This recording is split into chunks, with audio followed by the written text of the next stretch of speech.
മകളെ, ജെറുസലേം വചനകൂടാരത്തിൽ നിന്നും 3 മിനിറ്റ് പ്രാർത്ഥനയ്ക്കായി ഇതാ നമ്മൾ സ്വദേശത്തും വിദേശത്തും ഒരുമിച്ച് ചേർന്നിരിക്കുകയാണ്.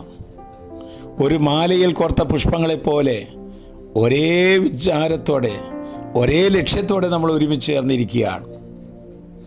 മാതാവിന് ഏറെ പ്രിയങ്കരമായിരിക്കുന്ന സുഹൃത പൂങ്കാവനത്തിലൂടെയാണ്, ആത്മീയ പൂങ്കാവനത്തിലൂടെയാണ് ഈ ദിവസങ്ങളിലൂടെ നമ്മൾ അനുയാത്ര ചെയ്യുന്നത്. മാതാവ് നമ്മെ സ്വർഗപുത്രരാക്കി തീർക്കും.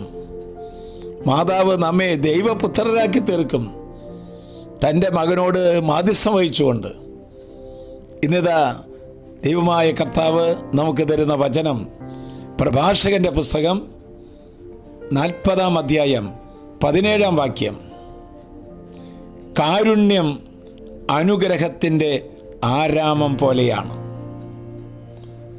ദാനധർമ്മം എന്നേക്കും നിലനിൽക്കും.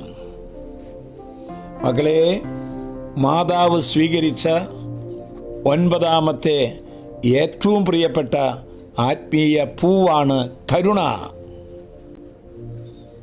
കരുണയാണ് മാതൃഹൃദയം, കരുണയുടെ ഹൃദയമാണ്. ഈശോയുടെ ഹൃദയം കരുണാസാഗരമാണ്. മാതാവിൻ്റെ ഹൃദയം കാരുണ്യക്കടലാണ്. നാം എല്ലാവരോടും കരുണ കാണിക്കാൻ ഈശോ നമ്മോട് ആവശ്യപ്പെടുന്നുണ്ട്.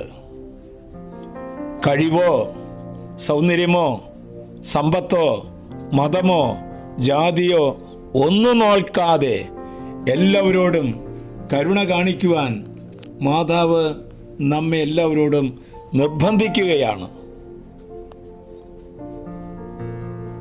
മനുഷ്യത്വത്തിന് വില കൊടുക്കുന്നവർക്ക് മാത്രമേ കരുണ കാണിക്കാൻ സാധിക്കൂ. ആത്മാവിന് വില കൊടുക്കുന്നവർക്ക് മാത്രമേ കരുണ കാണിക്കാൻ സാധിക്കുക. പാപികളോടും രോഗികളോടും മാതാവ് കരുണ കാണിച്ച് എത്രയോ ജീവിതങ്ങളെയാണ് പൊക്കിയെടുത്തിട്ടുള്ളത്. തളർന്നിരിക്കുന്നവരോടും രോഗികളോടും മാതാവ് കാണിക്കുന്ന ഒരു പ്രത്യേകമായിരിക്കുന്ന വാത്സല്യം നമ്മളും അനുഭവിച്ചിട്ടില്ലേ?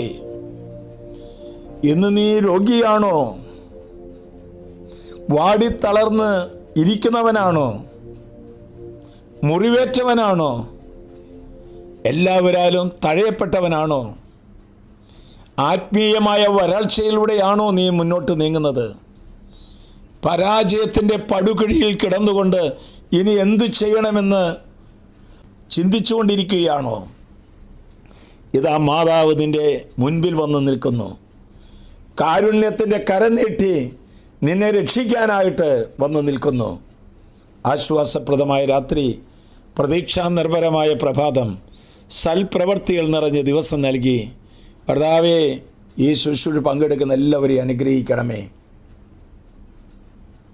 വിവിധങ്ങളായ സ്ഥലങ്ങളിലും ഇരുന്നു കൊണ്ട് വചനത്തിന് പ്രാധാന്യം കൊടുത്തുകൊണ്ട് കാരുണ്യം അനുഗ്രഹത്തിൻ്റെ ആരാമം പോലെയാണെന്ന് വചനം പഠിപ്പിച്ചത് ജീവിതത്തിൽ പ്രാവർത്തികമാക്കുവാൻ ആഗ്രഹിക്കുന്ന മക്കളെ, നമ്മുടെ കർത്താവ് ഈശോ മിശിഹായുടെ കൃപയും പിതാവായ ദൈവത്തിൻ്റെ സ്നേഹവും പരിശുദ്ധാത്മാവിന്റെ സഹവാസവും നാം എല്ലാവരോടും കൂടി ഉണ്ടായിരിക്കട്ടെ, ഇപ്പോഴും എപ്പോഴും എന്നേക്കും.